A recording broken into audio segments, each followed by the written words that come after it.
In the dark, I play my dreams. Permaculture flows like sweet streams. I'm the daddy, but the know-how seed. Creating the world like it's meant to be. Permaculture, P-I-M-P, I'm the king. Wrapping up in everything. Bringing change, making it last. Welcome to episode 425 of the Permaculture Pimpcast, where PIMP stands for Permaculture is My Passion. The only Pimpcast on planet Earth where we discuss permaculture, preparedness, practical living, and sometimes prostitutes. Permaculture, P-I-M-P, with soulful grace. In a P-I-Pimpcast. Oh yeah, good to be here with y'all today, and I'm especially excited today because of what we're going to be talking about and who we're going to be talking with. This episode, as always, brought to you by the Sovereign Health Summit. That's going to be October 27th through the 31st in Harmony, North Carolina. TPC will get you 5% off. We're also going to have a number of other ways in which you can watch this, okay? We can do it virtually, and we would love to see you there in person because the guest we're going to have on today, y'all, I'm telling you, his story is astonishing in so many different levels. I don't know how much we'll get into it today, but good night. I heard him speak at another conference that was I think we were both speaking at this conference, and I've been buying his products forever and a day and had no idea of the backstory that everybody should know about. So, folks, I've talked about him a number of times on this program. My wife has talked about him. My son has talked about him, and how we don't typically go to the grocery store for anything but aluminum foil and toilet paper. Why? Because we use Azure Standard, and all you folks out there, I know a number of you in this audience are using them as well, but we have a number of new people that are jumping on all the time. That's what happens when you have a number one farm podcast in the world. People are jumping on all the time, and they're wondering where they should go, especially in these crazy times. So with that said, we're going to bring on our guest, David Stelzer. Man, I keep messing. I get so tongue twisted on your last name, but I think I got it right that time. How you doing, David? Awesome. How are you doing? I'm doing good. Glad to have you on the show. Oh my goodness. I got a list of about 30 questions I've compiled of what I wanted to ask you, and that was initially back when we set this thing up. But my goodness, the world has changed in so many different ways. So I hope you're okay with a few audibles I might throw in there. So we can ad lib as much as you need. All righty, that's what I'm talking about. Well, every superhero has an origin story, and to a lot of us out there that know your story, why don't you explain it to the people out there that aren't yet acquainted with you?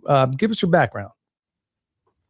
Well, hey, I'm a second-generation organic farmer. My dad switched to organic farming when I was just a child, actually back in 73. So way before it was cool, but he did that mostly in response to issues that I had.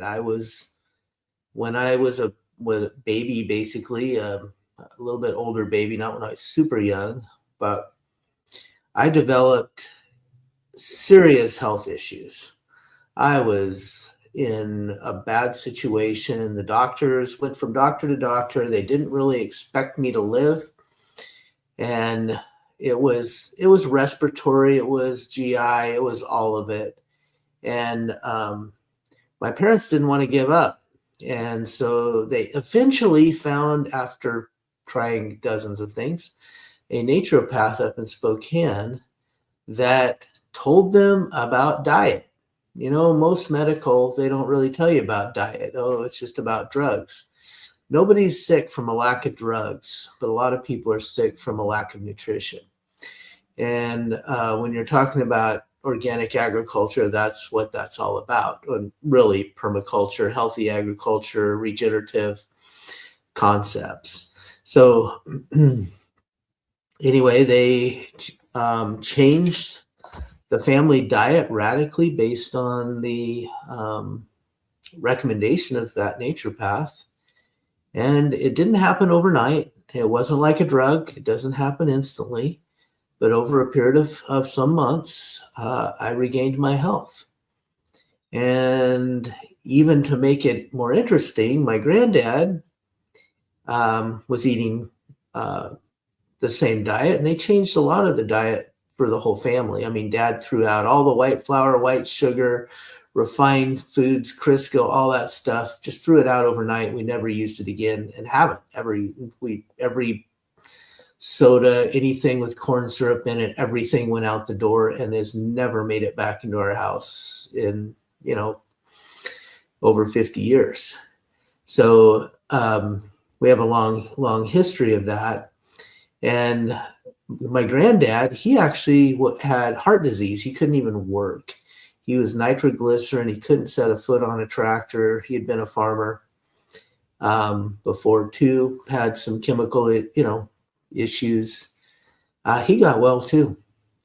And a few years later, I mean, he had to retire at 55. When he was in his 70s, he was working 16 hours a day again. So it worked for him as well. Made believers out of us. And then Dad, we've been farmers. I tell people all the way back to Adam, as far as I know. But my dad was a farmer. Granddad was a farmer, and before him, as far back as we know, we're all farmers. And so Dad was farming and not realizing the stuff that he was using. And I remember one day he was up to his elbows in pink wheat. He was planting wheat, I think, some kind of grain anyway, probably wheat. And he was, spreading it out in the drills and going back and forth. And then he got to looking, I wonder why this stuff's pink, because he had bought seed from, the seed companies. And so he inquired with the seed company. He went down there and he asked them what was in the treatment. Why is it toxic enough that it has to be dyed pink? And so they told him what it was. And it turns out that the primary active ingredient was mercury.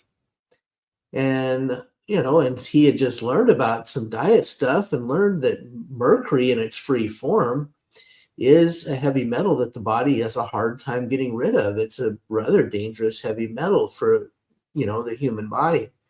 So he asked them, well, why are we putting this mercury on there? And they said, well, it's for smut. Well, smut is a disease that gets in grasses. Mm-hmm. We're on the east side of the mountains. We're on the dry side of the mountains. We don't even have smut here. So that was the last time he ever used seed that was treated for smut. And we never saw smut before we treated the seed. We've never seen it after. So we were actually using a toxic chemical for something that doesn't even exist in our area. That's how poorly planned that modern agriculture is with their, that's the drug, the drug company, just use it, And so that launched a organic farming journey, which eventually went into a lot more, regenerative agriculture as well, because organic's about what's not in your food, and regenerative is really about what is in your food. Do we want all the nutrients and everything? Organic makes sure there's no, like that mercury's not in your food. But it doesn't necessarily make sure that your food was raised on biologically active soil where the nutrients are in proper balance. And that's what regenerative, is at least attempting to do. It's a big step in the right direction. And so that's been, that became my passion ever since. So I've been working in organic regenerative agriculture, and then now in the marketing of organic and regenerative product, for 50 years now. And so in the late 80s, early 90s, I realized that there was a huge deficit in the marketplace for organic and regenerative foods, especially in rural parts of America. And that's where Azure Standard was born to fill that need. And now I think back then in the big cities, there were a lot of stores and stuff that did have standards like Whole Foods and such. That's no longer the case. So now it's become even more important, even in the urban areas, because, Whole Foods just has Amazon standards now. They don't care. You got to read the label on everything. And there's almost all of the major health food store type places have reduced their standards. And here at Azure, we've done nothing but the opposite. We've continued to ratchet up our standards so that we have higher quality and less possible contamination. And we keep adding new things to the list that are not going to be in the food that you buy from Azure. Well, that's music to my ears. David, if I could, I'd like to take you back a little bit because you mentioned your granddad was also suffering from an ailment. If I remember right, was it a heart condition that he was dealing with? Yeah. He had heart disease. It was some kind of, it started out with high blood pressure and then extreme. And so he was on these medications and all this stuff. And he actually had to retire from farming when he was in his early 50s. And he actually moved to Vancouver so he could be close to hospitals and stuff. This was back, in the 60s, 50s, really, probably late 50s. And and then after we changed our diet, he got off of every single piece of his medication. He was taking absolutely nothing. He went back to work. He died with his boots on in a farming accident on the farm in his mid 70s, working 16 hours a day again. So the last 7 or 8 years were very happy ones for him. Well, it sounds to me like your mom and dad figured out what Dr. William Davis, who wrote the book Wheat Belly years later, sounds like they figured out long before then, because in his book, he describes how he had cured all of his cardiac patients just by eliminating wheat, sugar, all those things, all the things that didn't come naturally. And he wrote that book, and I remember devouring it. And I'm thinking, wow, man, your mom and dad really must have been something else, because here they are, you said back around 73. Okay, I would have been 2 years old by then. I mean, good night. They sounds like they were really at the cutting edge of this thing long before anybody else was even talking about it. Yeah, they were a little ahead of their time in many respects, for sure. Which so I guess because of that, as a family, we have had the ability to reap the rewards of that, because in our family we kept faithful to a clean diet. And I'm not saying, I don't subscribe to like a particular diet. I'm not carnivore, and I'm not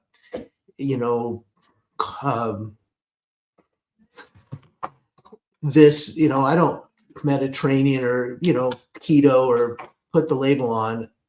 No, we try to eat as close to the way God made the food as we possibly can. That's really the bottom line, and not do any one thing in excess. And the way God made the food was also not to be grown with agricultural chemicals. So that's a big part of it. It's not just that and I'm not saying, and we don't necessarily completely cut out wheat, but we don't eat modern wheats. We eat ancient grains, and we eat organic. If we do eat any wheats, they're going to be organic wheats, and they're going to be cultured. Those are important pieces of that, because that's the way God made it. We didn't have yeast. That's a man-made thing. We cultured bread. That's the sourdough kind of concept. If you're going to do bread, you better, in an ideal world, you're using sourdough and you're using heirloom or ancient grains. That's, and that's the way we've lived our life. And we've been able to reap the rewards of that. People always say, oh, it's so all the issues that come with childhood. Well, we raised we raised 11 children. And while they were in our house, we only had one time that we ever had a child even see a doctor. And that one was a broken femur. Wow. So, I mean, not that we didn't have little issues, but, herbal medicine was more than enough. The things that God made.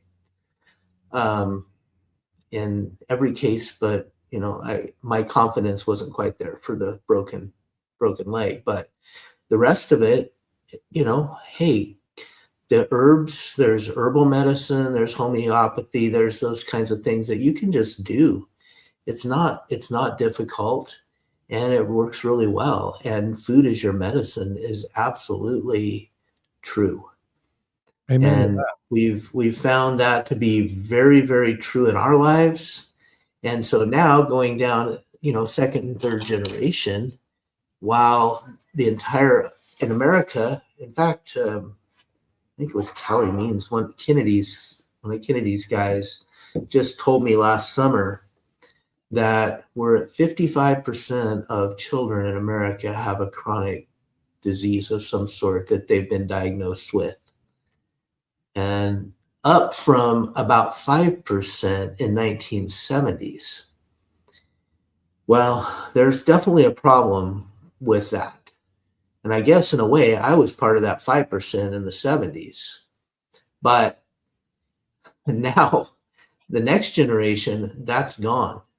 There's no chronic disease. And we don't need to have that. I would conjecture that 95% of the chronic disease or more is diet related.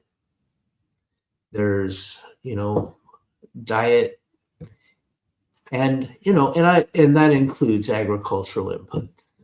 There are definitely issues with some of the agricultural inputs, the glyphosates, the anhydrous ammonia that's used so freely as a fertilizer, the different named Agent Orange that's still out there, you name it. There's a bunch of those kinds of things that are still used, and those are all putting stress on our body, creating inflammation in our body that we really don't need, and that inflammation is then leading to chronic disease eventually, and it doesn't need to happen. Well, it sounds to me like so many people out there that have moved the needle in the most massive ways. They started with a personal tragedy or a personal problem that led them to do some really big things. Is that what really inspired you to start Azure? And did you envision it to be what it is today? No, the vision was probably a little different. A lot of things have changed since I started Azure. When I started Azure, the internet didn't even exist, social media didn't exist. A lot of these things that we use today to spread the word weren't even in existence. So we were working with paper catalogs and things like that in the early days. So I guess I underestimated what could happen as far as, the growth. I expected to be local, and I expected to be a lot more, agriculturally integrated. I was thinking I was going to sell a lot more, I was going to be the marketer between farms and retailers primarily originally, but it's actually gone the other direction. We've been more the connection between agriculture and farmers, processors, and more the general public, people who really care about what they eat. And that's I think some of the difference that I've seen in vision. We've outgrown my greatest expectations. Probably, I didn't expect to do this, but hey, if that's what the market needs and that's what God wants me to do, we'll do it. It's about serving people and about creating a healthier, inspiring, healthy, and abundant living, really. Well, Lord knows we could definitely use that right now. With the latest stuff that's come out from the White House and the other places regarding glyphosate, you could have knocked me over with a feather when I heard that. I'm like, Well, I guess Maha has become haha because I don't even know how you can make the case for this. When we grow everything out here without glyphosate, with nothing more than compost, nothing more than what the good Lord put on this planet, and then all of a sudden I see that. Has that changed or made anything more difficult for you and how you, I would imagine it wouldn't change a thing for Azure. Well, I mean, we don't already, for years, we've been selling products that have been raised without glyphosate. So, I mean, I think it's kind of nasty that he put, that they're putting the burden on individuals that are damaged by glyphosate. But I tell you what, if you're an Azure customer and you're getting your food that's organic, it doesn't have any on it anyway. So you don't have to worry about it. I do worry about some of the people in the Midwest that, it ends up in the water supply and some things like that in some of those areas. I've heard that, half the wells in the Midwest have measurable glyphosates in them. That's a little scary. And if I lived in that area, I would definitely want to be, figuring out how to filter my water properly and things like that. But, as far as buying your food, it's really not changing a whole lot here because, that's been something, we haven't sold a genetically modified item at Azure in, about 15 years now that made our banned list. And so nothing with any genetically modified ingredient is even sold here. The glyphosate's a little bit more difficult because we do have a few conventional items still, but we vet those as absolutely best as we can. And we're moving away. As soon as I can replace them, we're moving out of those completely. We're moving to organic, items that glyphosate's not even, in the picture nor is anhydrous ammonia or, the 2,4-D Agent Orange type things. But even more importantly is the nutrient content of our food. That's even, it's near and dear to my heart because, I'll just share a real quick story with you. I work with a lab in Portland. And so they were doing a test case. They were actually measuring just iron content in spinach. So a lot of people eat spinach because they're a little anemic or whatever, and they want to get a good naturally occurring source of iron. And so they tested over 100 different samples of spinach from the cheap, Costco grocery store, Walmart type stuff, all the way up to the regeneratively raised product. And they found that from the lowest iron content to the highest on iron content from the various samples was a factor of 100. It was 100 times more iron in the regeneratively raised spinach than there was in the mass market grocery store. And there was a lot that were in the middle. There was a lot. I mean, some farms are better than others, but there was a factor, even conventional farms, but there was a factor of, so you would, if you were to eat 1 ounce of spinach to get enough iron to, prevent anemia, that would be quite doable. You could eat 1 ounce of spinach. But if you were getting the cheap stuff, you'd have to eat 100 ounces of spinach to get that same amount of iron. That's not even in the realms of possibility. You could possibly eat 100 ounces of spinach in a day, but you can totally eat 1 ounce. There is a huge difference in that. And that's just one thing. You add all the other things into that, and it's absolutely phenomenal as far as what we're actually getting in our food. I couldn't agree more. I mean, I don't know how many tests need to be shown out there that, if we do a side-by-side comparison of, let's say, what I got in my high tunnel out here, let's say that spinach, arugula, whatever, name whatever it is. We know that when we employ the bacteria, the fungi, nematodes, protozoa, arthropods to do all of our heavy lifting down in the soil, we know that we can produce a product that's light years better than anything that's off the shelf in any store. So I'm so glad you pointed that out. But wow, it just seems like so many people are cutting costs these days. I mean, what do you think the nutrient density of the food is now compared to what it was, let's say, I don't know, 100 years ago? Well, I mean, 100 years has brought a lot of changes in agriculture.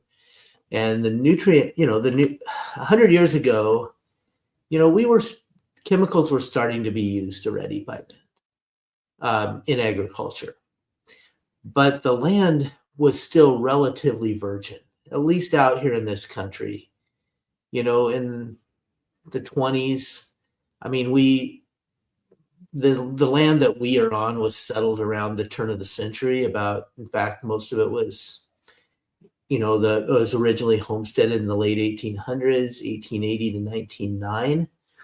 So in 1926, we still had a lot of the microbes and the protozoa and all those things in the soil that was from the natural forest and or grassland that was already here. We're kind of right on the edge. So some of our land was grassland developed and some was forest developed. Either way, the forest developed is a lot more fungal. The grassland developed is a lot more microbial. That is, or bacterial, I should say. Either way, they were still benefiting from those microbes that are in the soil and even the die-off of those microbes as they're going through.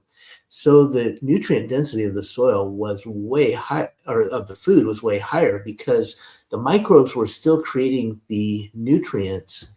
In fact, out in this country, and again, I don't know about every area of the world where our food, necessarily comes from, but in this country, chemical fertilizers and all the herbicides and everything that came along with that, none of that was used prior. There was a fertilizer that was the first thing. That was the tipping point. But it was really not until the 40s, till that was early 50s, until that was absolutely employed seriously in this country. Because, we do a lot of wheat and stuff here. Now, they were using some chemicals on, fruit and stuff like that earlier. But the wheat, before the semi-dwarf varieties were developed, they really it didn't make economic sense to use that stuff. So they didn't. So we saw a huge change in the 1940s in the quality of our food. And it took a little while. I mean, it wasn't something that happened like overnight. We didn't suddenly get good food to bad food. This was something that changed over time. And even agriculture back in the day, good nutrients in the soil and the biology was not cared for as much as it should have been. I was in Tennessee not too long ago, and they were showing me land that had all been used to grow grain back in the past. And they said, the old timers were saying, yeah, there was 3-4 feet of soil on this land. Now the rocks are sticking through everywhere. They're lucky to have 8 to 10 inches of soil on most of that land. And now it's been transformed. I mean, all they can really do with it is pasture or trees, because they've lost their soil. They were already losing that previously to 100 years ago. We did not, especially here in America, we just figured, hey, just move west and get some new soil once it wore out. So we haven't been taking care of our soil in many cases, and this is not every farmer by any means. But as a general thought process, we haven't been taking care of our soil as good as we should have for a long time. And I think, we just can't go back 100 years and say, hey, let's do it like they did 100 years ago. No, we have to do it better than that. And we can.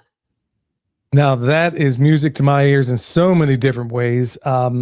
Yeah, there was a time, back at the time of Lewis and Clark, what did they say? There was about 8 feet of topsoil. It's been our number one export out of the United States of amnesia for time immemorial. And it's not a wonderful statistic. It's actually quite awful. So in that case, I mean, well, I'll give you an example. I recently got back from El Salvador about 3 weeks ago. I was down there and doing a number of things, not the least of which being maybe looking for another place to relocate and farm down there, and looking at a number of other things. David, there was a farmer that recognized what we did and recognized me from YouTube or whatever. Anyway, it led to us going to his farm, which he did not manage. It was out there. It was nothing. It was the most astonishing food forest I've ever seen in my life, and nobody's managed this thing in living memory. It was teeming with every single thing you could possibly imagine. Now, I can't think of a place. Somebody initially put this thing into place and then walked away years ago. For whatever reason, I do not know, but there were bananas, the types I've never tasted before in my life. Mangoes I've never tasted before in my life. Little clementine oranges. I mean, everywhere. You couldn't throw a rock without hitting an avocado. And I'm asking, what do you folks do to manage this? And they're like, it was through a translator. So it was like, hey, if you just kind of step back and kind of let the good Lord take care of everything, it kind of works itself out. Now, I know that we need a little bit more. I know that we need a little bit more, where we are. We're not in the tropics, so things are going to be very different.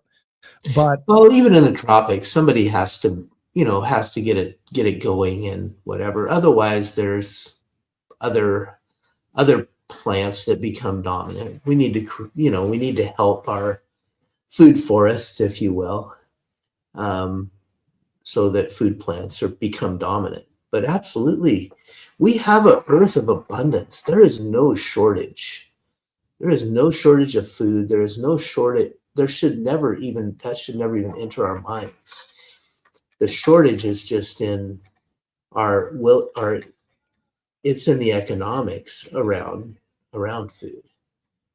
do you think it's more a function of management? Because it seems to me like, for example, our orchards in our food forest here in the mountains of Western North Carolina, we put things in place, we manage them, and in the food forest, we just step away and this thing just produces food.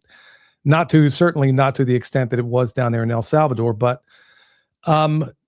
I'm seeing other people that are doing the very same things. For example, we're the only ones for miles that actually have bees left. I think it's a function of how we farm. We don't use drugs. We don't use chemicals. We don't use any of those things. And, the way we run our animals, okay, high density grazing, that's what we do.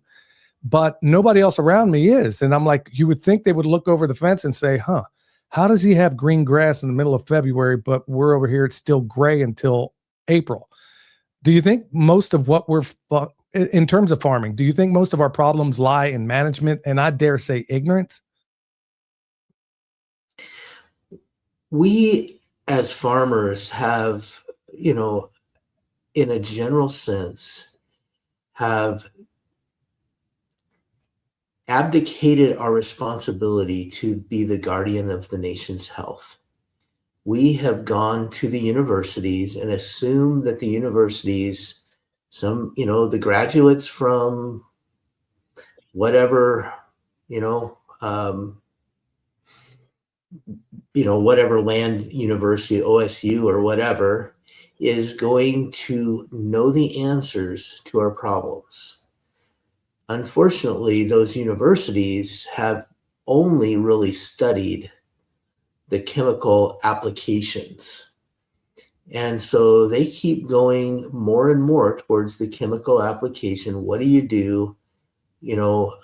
Just like the doctors have been trained on how to administer drugs, not how to teach health. They're two very different things.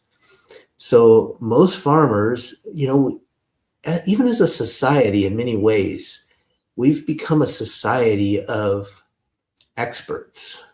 You trust the experts.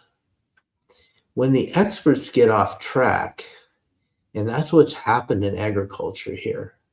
I'm not saying that there's not people that know a lot about agriculture. There are some really renowned agronomists in America today. but they're not at the universities. They are in other places. And we can learn what we can from those renowned agronomists that are living today. Those are important things. However, when we abdicate our responsibility, and this can be in other places too, whether it's our health or our farm, then we're going to follow the track that's been laid out by academia. And unfortunately, right now, that track is leading off a cliff as far as agriculture goes. So we have to be pushing in a different direction. We need to be going sideways to what, and the more market demand that we can get for this food, the more farmers that are going to be willing to go sideways. They're going to be willing to learn. They're going to go,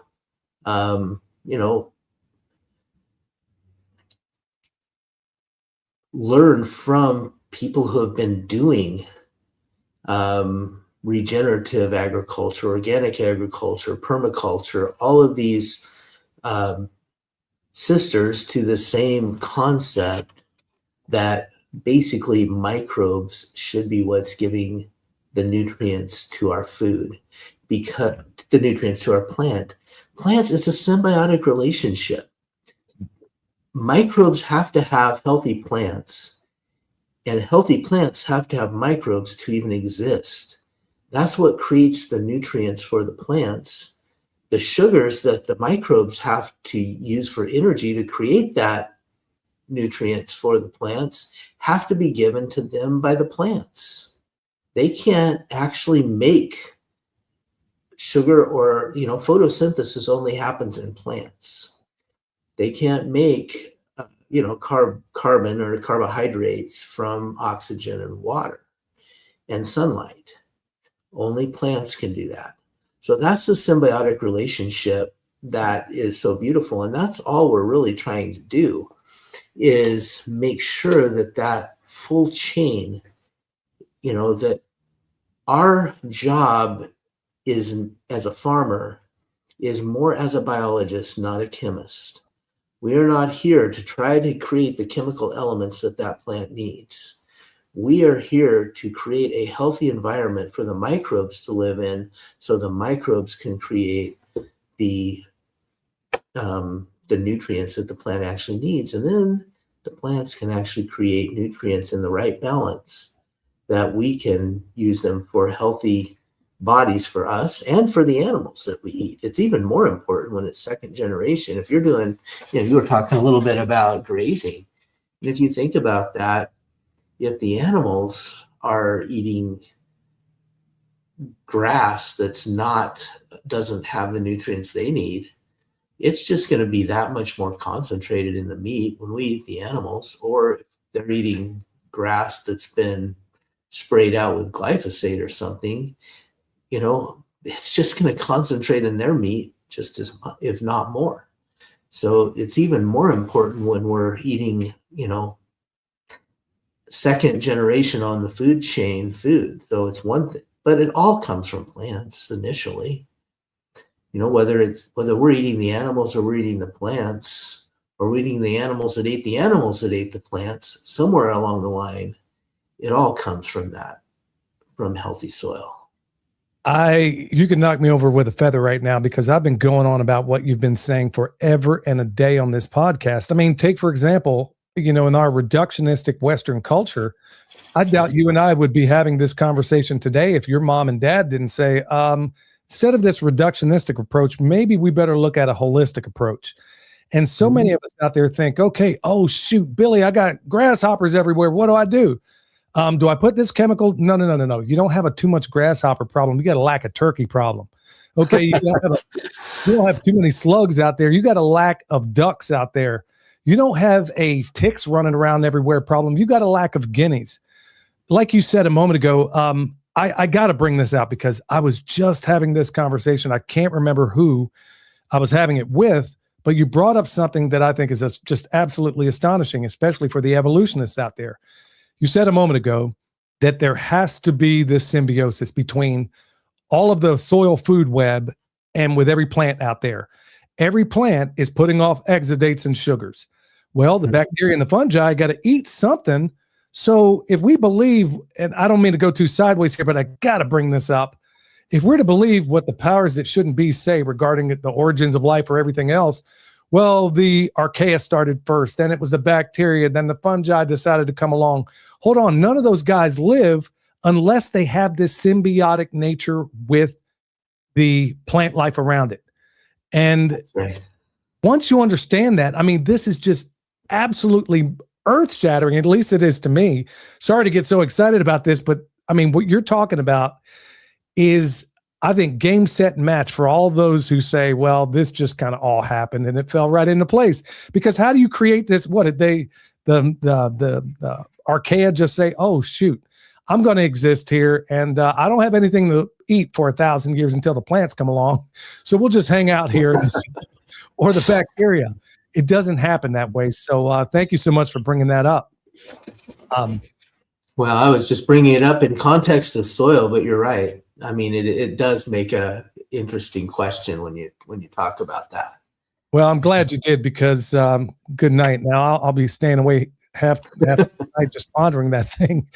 Let me go back to something else here in terms of look, when I first met you, I was blown away for this reason and this reason alone. I've met a lot of people in this space, and I've met a lot of people that turned out to be more polished than spit and more glitter than grit.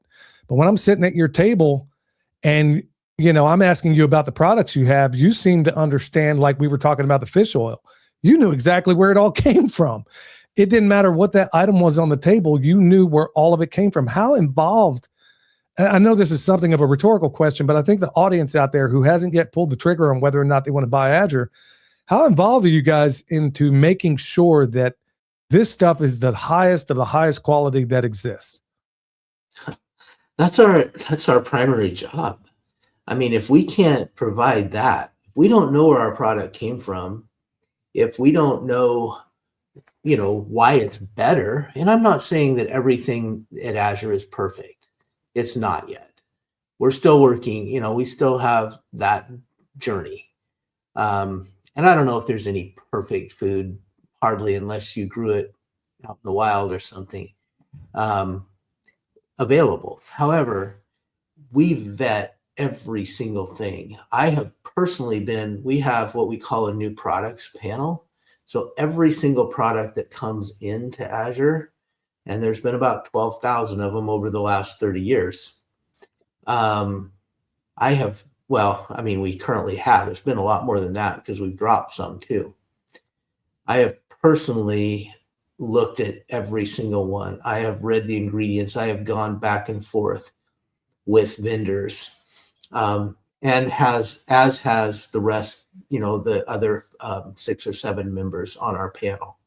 So we kind of each have our area that we look at. I have somebody else that looks more at the health and beauty stuff and things like that, and somebody else that looks more on the supplement side if we do any of that kind of thing.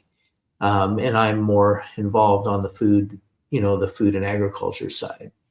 So I'm going to be asking, you know, we get a lot of, you know, vendors will tell us things like, oh, well, you know, this is really good stuff. It's just as good as organic. We just don't certify.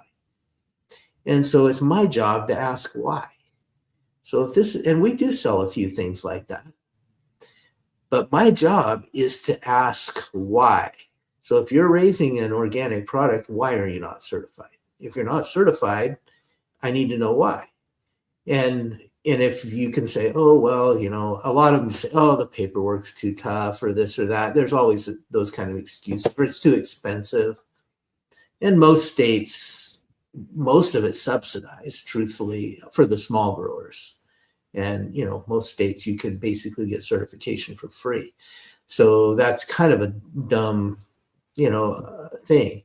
But, you know, it was interesting. I had somebody trying to sell me, and we usually don't do anything but organic produce unless it's, unless it's specifically transitional. We'll occasionally do transitional for somebody who's, which transitional means that for that year and the year previous, there's been all organic practices, but it takes a 3 year. So for the last 2 years of an organic transition, you can sell what's called transitional organic. It's not organic technically, but it's been raised for 2 years already.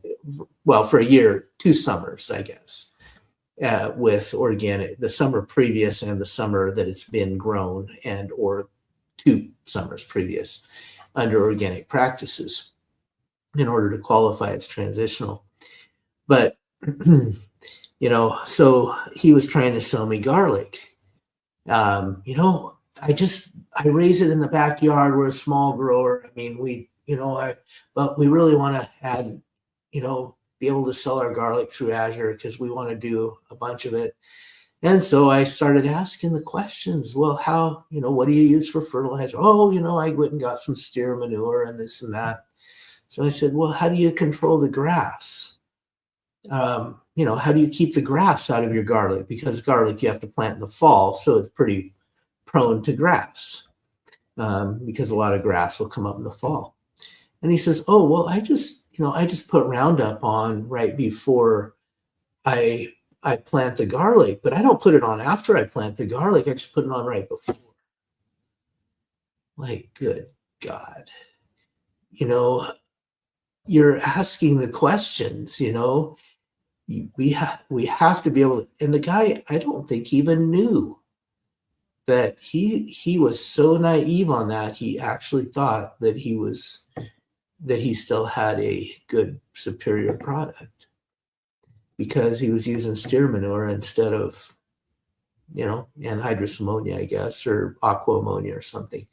And, and he was trying to rate, but yet, anyway, so if there's not a certification, we definitely ask why. If there is a certification, we want to know what your nutrient practices are. What are your soil health practices? So we will ask that question from those organic growers. What are you doing for your nutrient content on your, for organic, I can kind of trust that they're not using glyphosate. They're not using, 2,4-D, Agent Orange. They're not using, but what are they using? Are they trying to substitute conventional? Are they trying to use a conventional approach and just substitute the products to organic approved ones? Or are they actually on a regenerative journey where they're actually creating healthier soil? And those are the questions that we want to ask. What is it what we're doing? And if I'm hearing things like, oh yeah, we're using microbial products, we're using, we're doing cover crops and rotation to enhance microbe growth to be able to get our organic soil carbon levels up, then they're on the right track. Even if they're not perfect yet, there are people. They're working on the right track. If they say, oh, well, they allow, sodium nitrate now in organic. So I'm trying to get some sodium nitrate going. Well, actually, it's technically restricted. They don't technically allow it. But if I'm hearing those kinds of things, then it's not our people. They're just somebody that's they're a conventional still at heart. And that's kind of, it's not like I have to go into every practice. Organic certification does that, but we need to go into philosophy. What is your philosophy in the soil? And, and that's what I want to really talk to the growers about. What are you doing? What is your rotations? And like I say, it's not perfect. There's maybe no perfect world. I don't even have my farm perfect. We still have things that we have to, deal with from time to time. But I will tell you that there's not been any chemicals used on this farm in my lifetime. That's what I'm talking in my adult lifetime. Yeah, when we bought this place, nobody wanted. I mean, we were thinking, good night. What did we get into? We get in there, look in the garage, and all I see are bottles of dewormer. They have way too many cows out here, and they just. That's why I often say homesteaders can be the best thing that's ever happened to the environment.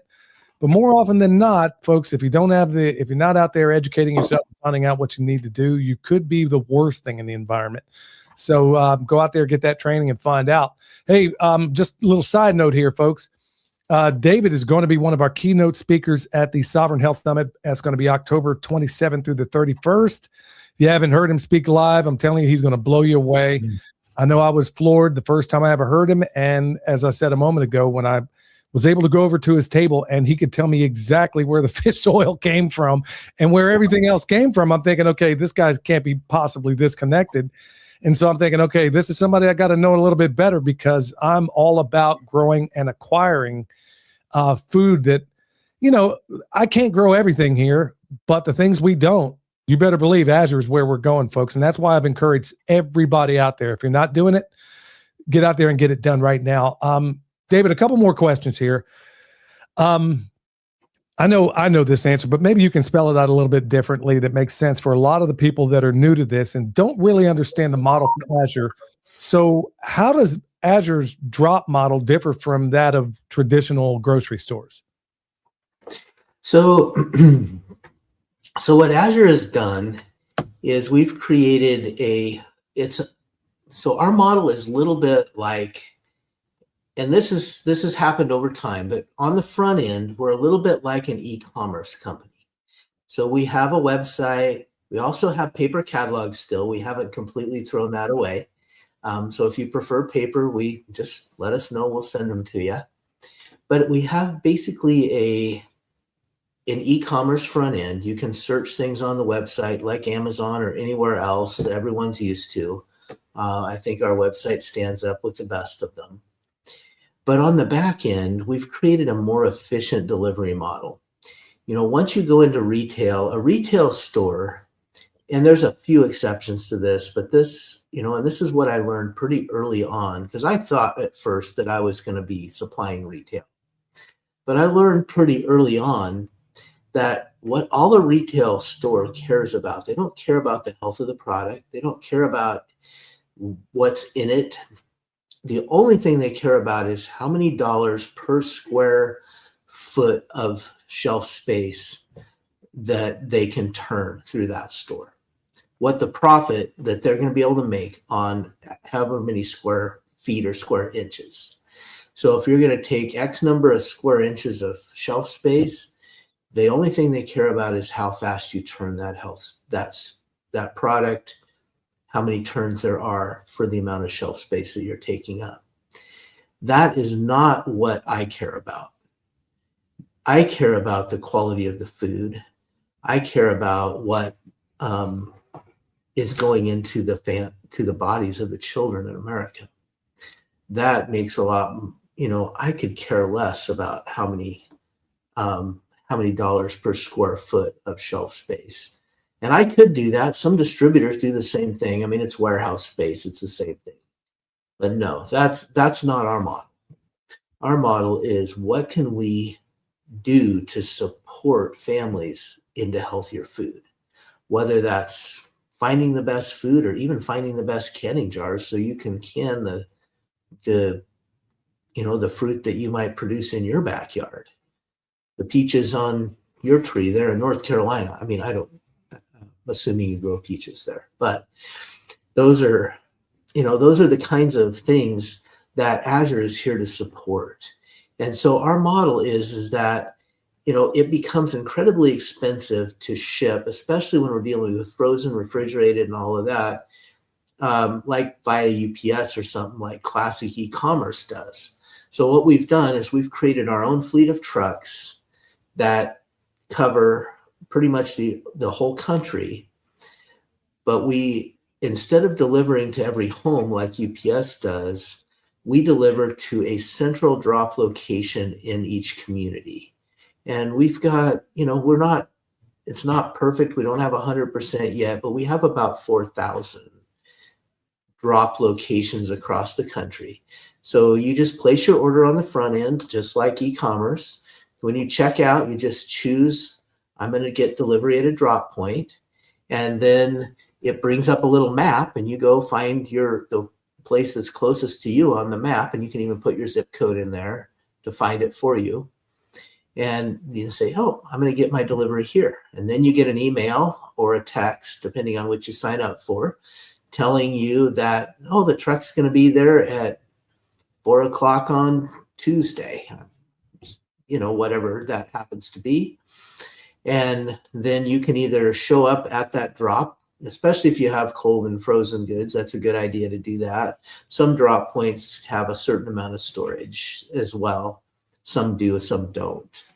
And you can pick it up a little bit later. But you're just picking up in the local community. And that's, so you're getting it never sits on a retail shelf. You're getting it fresher directly from, the warehouse, and you're getting what you want, especially if you care about what's in your food. You're getting quality products. And because we have that more efficient model, it's not extraordinarily more expensive than what you would pay for decent quality food in a retail setting. We're able to increase the quality and hold the price because of our more efficient distribution and delivery model. I think that's absolutely genius, because everybody talks about food deserts, but typically when they speak about them, they're talking about the ones in the inner city. People don't realize, for example, my son runs our other farm in East Texas, and it is a food desert like you would not believe. But there's an Azure drop out there. So if it weren't for that, he would have to drive almost 2 hours to get to Dallas to be able to find. And even then, unless he was going to somebody he knew, even going, like, as you mentioned from the top of the show, Whole Foods is not what it used to be, folks. A lot of these other places, like I said, they're more polished than spit and more glitter than grit. You're not getting a whole lot better. Look, you're always going to grow a better tomato in your backyard using even Miracle-Gro than you're ever going to find out of a Whole Foods. So you're solving the problem for all these people that live rurally, but have this, like where he is in DeKalb, this little podunk grocery store where nearly every bit of the produce on the shelf is absolutely rotten. They are literally selling rotten food on the shelves, but you've solved that problem for a whole lot of people that live in a rural environment. So I can't thank you enough for that. Well, we hope to be a blessing to a lot of folks. And we actually have a new program we're working on right now for a little bit more urban that we're calling Drop to Home. So we're able to bring in, we're getting a little bit like a e-commerce or Uber model or more DoorDash probably is a better way to describe it. So we have, so if there's anyone that would like to do that, it can work in rural areas too, but primarily in more urban areas.